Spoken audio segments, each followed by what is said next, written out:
Now let's bring in my panel. Joining me tonight is reporter for the Daily Caller, Brianna Lyman, and New York Post campaign reporter, Diana Glebova. Thank you so much for joining us here on the U.S. Report tonight. And I want to kick off with another issue that is absolutely affecting real life on the streets in America every day, and that is the crime that is running rampant in some U.S. cities like Philadelphia and elsewhere. But I was shocked to hear this from the Philadelphia District Attorney, Larry Krasner, talking about looting suspects in a massive looting operation that took place just recently. The DA calls it individual justice and says everyone involved in the looting will be looked at on a case-by-case basis. We'll look carefully to see whether this is a one-off situation and they're fundamentally law-abiding people, hold them accountable one way, or whether they are criminals. Brianna, let's start with you here. This might be, I don't know, the reason why crime is on the rise. Some of these district attorneys saying, oh, well, you know, could have just been a one-off. They may have just decided to go do a little looting for the night.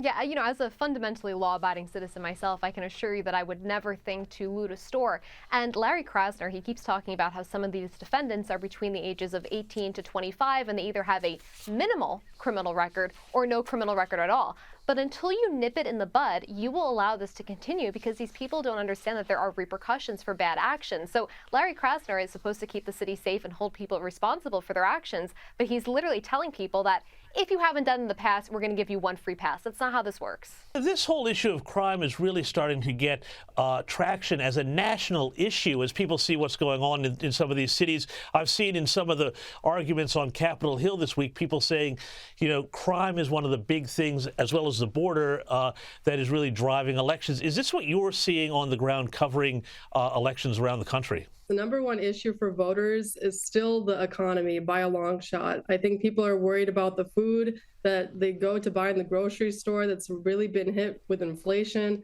just their everyday costs, and not being able to afford the things that they usually do, you know, just for their families.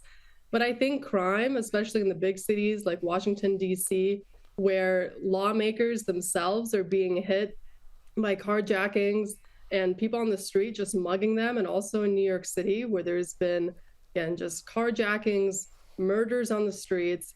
People are worried, again, especially in those big cities. But all across the country, the economy still rings true as the number one issue.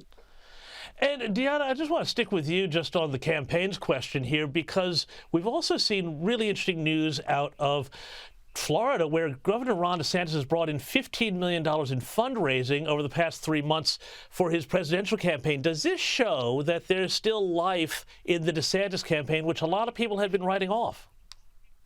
You know, $15 million may sound like a lot to the average person, but for campaigns, especially when you look at the numbers that Donald Trump is bringing in, I think yesterday he announced that his campaign brought in $45 million in the same amount of time.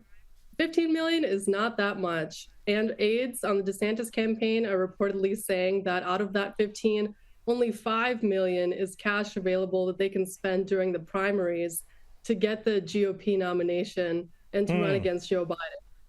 So 15, not that much money. Right. Okay. And, you know, in other bad news for Ron DeSantis, Brianna, he has been overtaken in the polls by former South Carolina Governor Nikki Haley in both South Carolina and New Hampshire. Is Nikki Haley starting to really see a bit of a surge here after her performance in that last debate, do you reckon? No, I think Nikki Haley, just like Tim Scott, those are presidential hopefuls that are more looking for a seat on the cabinet. Nikki Haley already knows what that's like, of course. But if you remember the last debate, they argued about curtains. That's not what the American people care about. And I do just want to make one note about Ron DeSantis' fundraising, because like Diana said, it looks good on the surface. But if you go a little deeper, you know, Donald Trump, he has $45 million, but about $36 million is for the primary. And if you look at DeSantis, another thing, he is taking his staff from Florida to Iowa, whereas a more well-resourced campaign will actually use operatives on the ground. So he is really stretching what he has thin. And if you compare it to 2019 Democrats during the same time period, you had Bernie Sanders, Elizabeth Warren with about $25 million in their quarter fundraising haul. Ron DeSantis is supposed to be the shining star, but when you have Democrats like Bernie Sanders and Elizabeth Warren having done better than Ron DeSantis during the same time frame, I think it's a pretty poor indicator. So, Brianna, and I'm going to put this question to both of you, but Brianna, how long then do you think the Ron DeSantis campaign can keep going? I think for Ron DeSantis, I mean, look, if you compare him to Donald Trump right now, you look at the polls, it reminds me of Elizabeth Dole and George W. Bush. Elizabeth Dole was seen as the, up-and-coming Republican star who was going to beat George Bush. And within a month, between May and June of the, 2000 election, she significantly declined in the polls. And Ron DeSantis followed that same trajectory. He came up big and mighty. He was kind of getting close to Trump, and then he fell to the wayside. So if he does not do well in Iowa, it would be incumbent upon him to drop out and save himself for 2028. Yeah, Deanna, what do you think about that? Does he need to be thinking really about his longer-term strategy rather than being kind of a one-hit wonder this year? I think it all hinges on Iowa, and his campaign told me the same thing. Iowa is the first state in the nation to hold a Republican caucus, so the first time that voters have the opportunity to show who they're going to vote for, and that really sends a signal to the entire country of who's going to be ahead. His campaign tells me that Iowa, if he does well there, if he somehow beats Trump in that first state, that will really show voters across the country that he's still in the race and that it's a race between him and Trump. But like Brianna said, he's been sending staff from Florida to Iowa. He is really hitting the ground running and has a strategy of hitting all 99 counties. And he's putting all his eggs in Iowa. And really, again, that is his number one strategy, to show that if I win here, maybe people really will think that I have a chance still in this race. And Brianna, I want to move now to California here, where Democratic strategist and fundraiser LaFonza Butler was sworn in as the replacement for Dianne Feinstein in that Senate seat in California. Tell us what your thoughts are on this, because personally, I thought it was pretty incredible that they just gave it to somebody who's a fundraiser and an operative. It seemed like a very cynical move to me. What did you think? It was a very strategic move.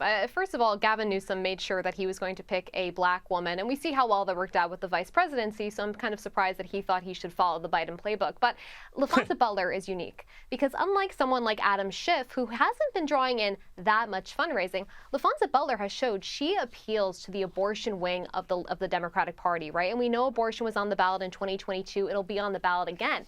So he knows that she's able to draw in a ton of donations, and if he should mount a run, whether it be in 2024 or in 2028, she would be a really good resource for him to help draw in donations and compete against other Democrats.